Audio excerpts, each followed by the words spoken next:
नमस्कार दोस्तों, इस वीडियो में हम लोग रेशियो एंड प्रोपोर्शन का अगला पार्ट 2 हम लोग देख रहे हैं।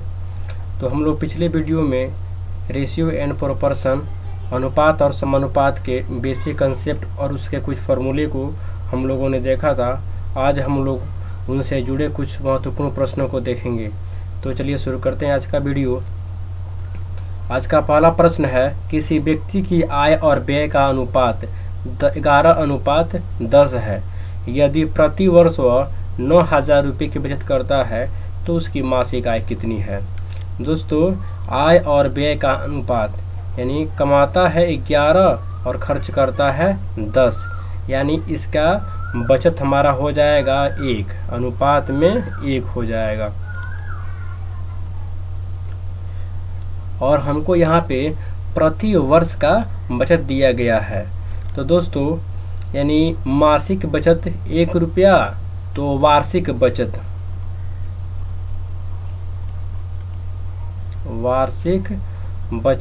यानी 1 वर्ष में 12 महीने होते हैं, तो 12 गुना 1 यानी यहाँ पे हमारा 12 हो जाएगा।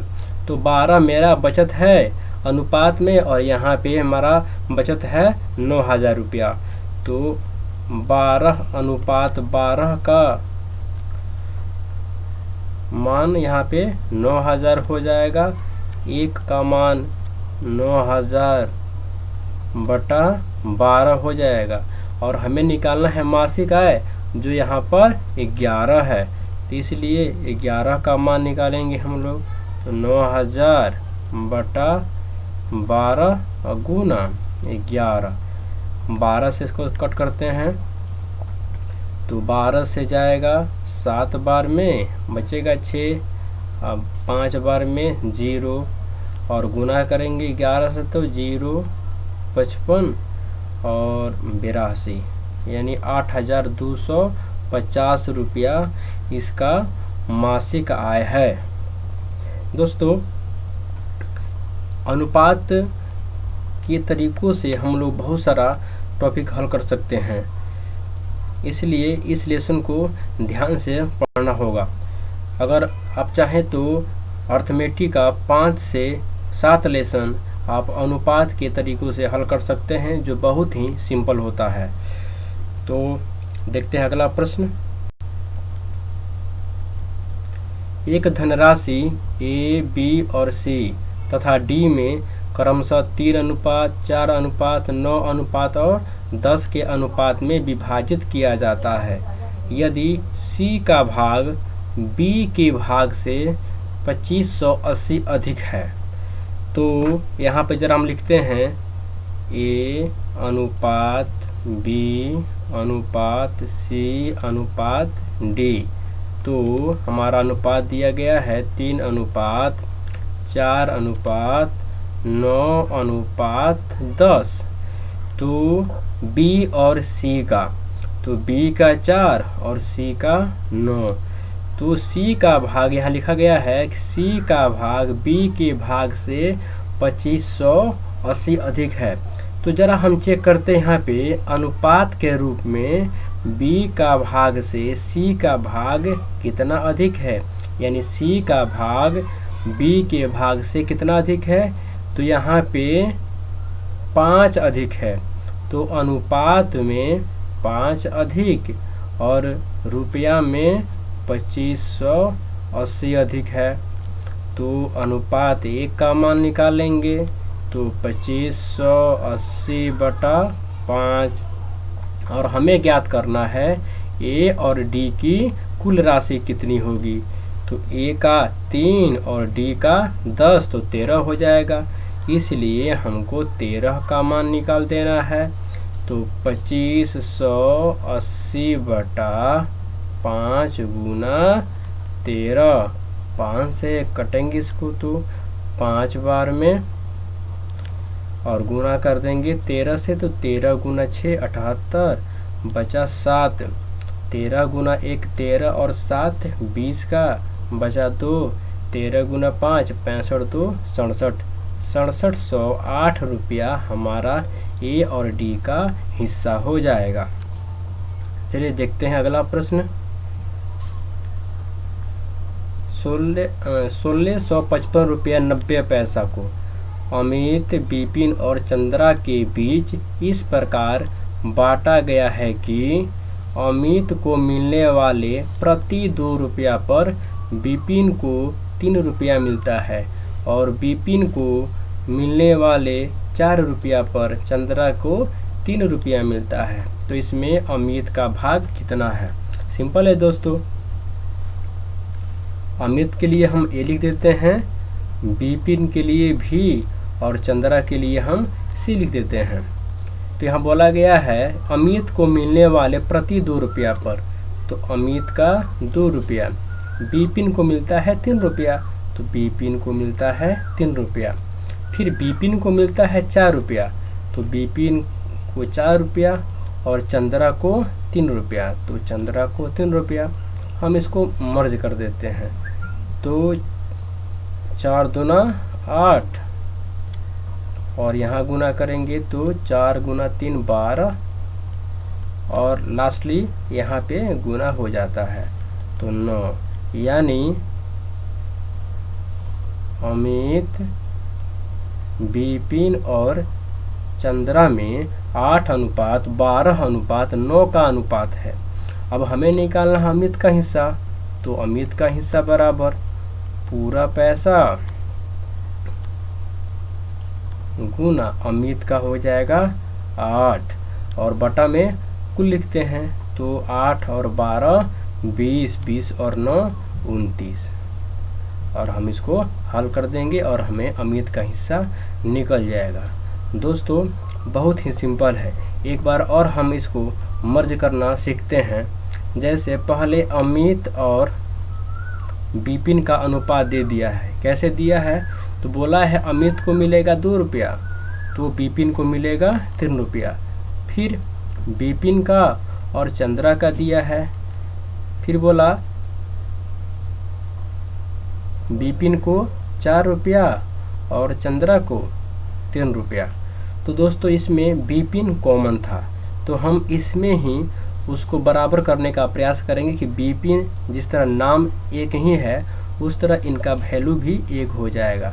तो यहाँ पे 3 है और यहाँ पे 4 है, तो 4 से इसमें गुना कर देंगे तो 4 दूना 8 और 4 तिहाई 12 और 3 से इसमें गुना कर देंगे तो 3 चौका 12 और 3 गुना 3 9 हो जाएगा। तो 8 12 12 सेम हो गया, 8 12 9 अनुपात हम इसको ऐसे भी मर्ज कर सकते हैं। तो चलिए देखते हैं अगला प्रश्न।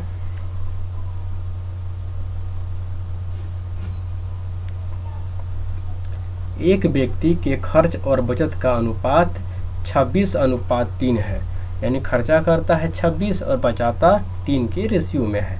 यदि मासिक आय 14,500 हो तो उसकी मासिक बचत कितनी है? सिंपल है, जब वह 26:3 तो खर्च करता है, यानी खर्च अनुपात बचत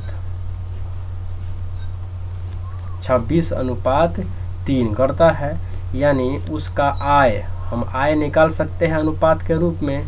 कोई व्यक्ति 26 रुपया खर्चा करता है और 3 रुपया बचाता, यानी वह कमाता है 29 रुपया।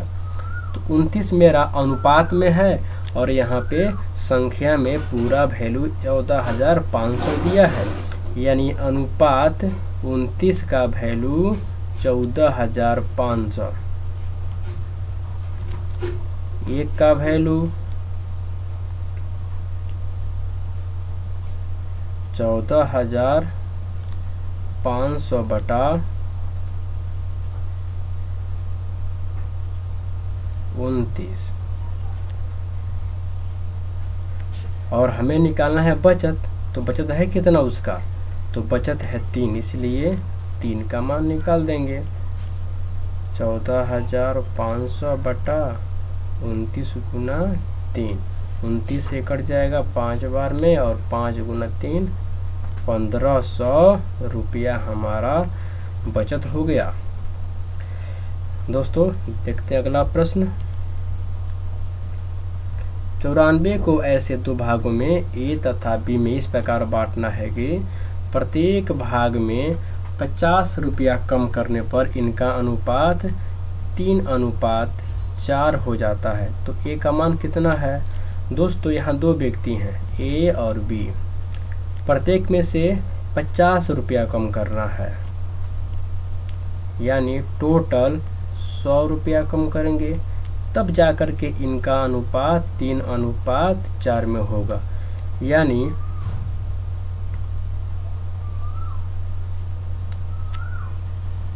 यहाँ पे 20 होगा।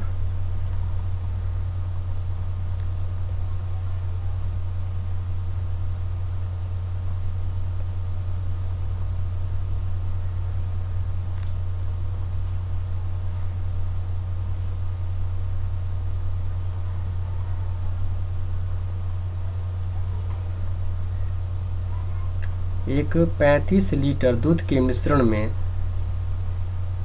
दूध और पानी का अनुपात 5:2 है। इसमें से 5 लीटर दूध और डाल दिया जाए तो नए मिश्रण में दूध और पानी का अनुपात क्या होगा? तो पहले हम निकाल लेते हैं कि जो पूर्व का जो मात्रा है उसमें दूध और पानी कितना कितना है। तो 35 लीटर हमारा मिश्रण था और दूध था 5 और 5 2 7।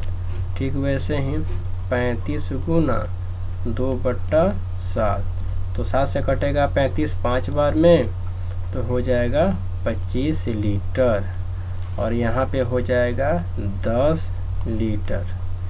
अब देखिए दूध की मात्रा बढ़ा देना है, तो दूध पहले था 25, इसमें मात्रा कितना बढ़ाना है? तो 5 लीटर। अनुपात इसमें पानी रह गया 10 लीटर, तो 30:10, यानी 3:1 हमारा नया अनुपात हो जाएगा दूध और पानी का। चलिए सीखते हैं अगला प्रश्न।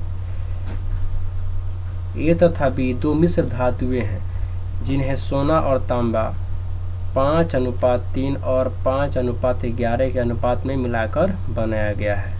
इन धातुओं को समान मात्रा में पिघला करके एक नई तीसरी मिश्र धातु बनाई गई है जिसका नाम सी है।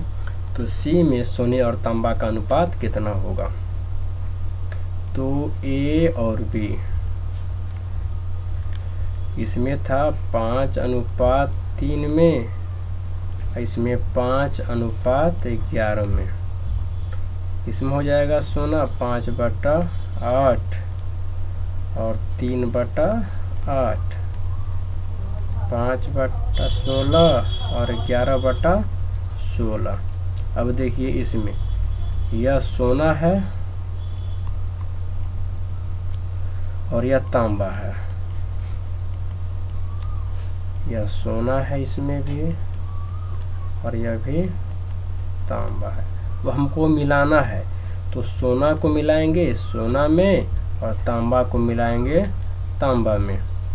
तो 5/8 प्लस 5/16 अनुपात 3/8 प्लस 11/16। इसका एलसीएम 16 हो जाएगा। 10 प्लस 5 6 प्लस 11, यानी 15/16 अनुपात 17/16, यानी हमारा आंसर हो जाएगा इस तरह से 15:17। तो नया जो धातु बना है मिश्र धातु, उसमें सोने और तांबा का अनुपात 15:17 है। आते हैं अगले प्रश्न पे। दो संख्याएं 4:5 के अनुपात में है।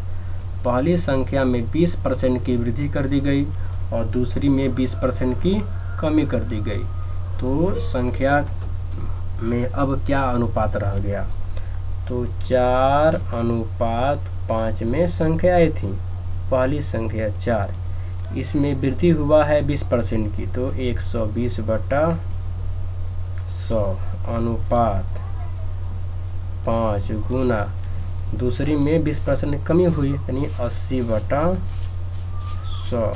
100 से 100 कटेगा, 0 से 0, 4 दूना और 4 तिहाई, 2 से कटेगा ये 2 बार में, 3 दूना 6 और 5 का 5 हो जाएगा, यानी नया संख्या का अनुपात 6:5 हो गया। दो संख्या का अंतर योगफल और गुणनफल, यानी अंतर मान लेते हैं दो संख्या a और b है, इनका अंतर अनुपात योगफल a प्लस b अनुपात गुणनफल a/b 1:7:24। तो हम देखते हैं यहाँ पे कि वैसा हमको दो संख्या ढूंढना है जिसमें अंतर हो 1 का और योगफल हो 7 का। तो 4 और 3 हम कर सकते हैं यहाँ पे।